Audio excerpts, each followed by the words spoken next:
માનસી ચા લાવો. એ હા બા લાવી. અંદર જઈને અલી આ શું સવારમાં મને આ એકને એક નાસ્તો આપે છે, ચા ને ભાખરી. તમે સમજો સવારમાંથી પૌષ્ટિક આહાર લેવો જોઈએ. હા દાદીમાં, સવારે પોષણયુક્ત ખોરાક લેવો જોઈએ. તમારું પણ વજન વધતું જાય છે. તમારે તમારી તબિયતનું ધ્યાન રાખવું જોઈએ.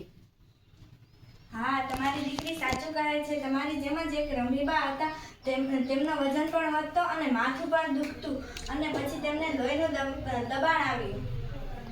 આ એ સાચી વાત છે. હમણાં બેન તમારી જે દીકરી કહે છે ને તે અને આ હળવો ખોરાક જ તમારે ખાવાનું.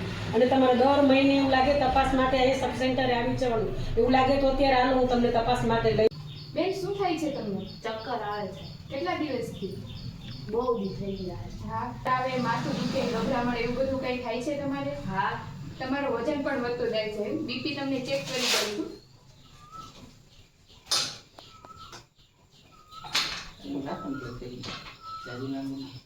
આ પડી ગયું છે, આવું કેવું નહીં થાય. આ શું છે? આ બીપી માપવાનું મશીન છે ને, આવું તો કોઈ બેને જોયું નથી કે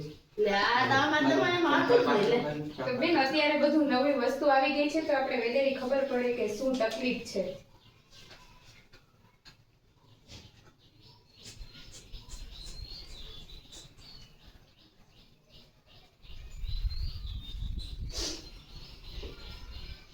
બેન તમારું બીપી તો વધુ આવે છે. આપણે સામાન્ય બીપી 120 હોવું જોઈએ, તમારું 140-90 આવે છે. હવે જો અત્યારે તમને આશાબેન હે ને એ તમને પીએચસી લઈ જાય, અહીંયા મેડિકલ ઓફિસર સાહેબ હોય ને એ તમને દવા લખી દે ને એ પ્રમાણે તમારે દવા નિયમિતપણે લેવાની. બીજું દવા લેવાની હે, હારે હારે ખાવા પીવામાં ધ્યાન રાખવાનું હે. ઉપરથી કાચું મીઠું ઓછું ખાવાનું હે. એક દિવસમાં ખાલી 1 જ ચમચી મીઠું ખાવાનું, બરાબર? એનાથી વધારે મીઠું ના વધવું જોઈએ. પછી તેલી પદાર્થો, ઘી, તેલ એવું બધું ખાવામાં પ્રમાણમાં માપ રાખવાનું એમ, બરાબર?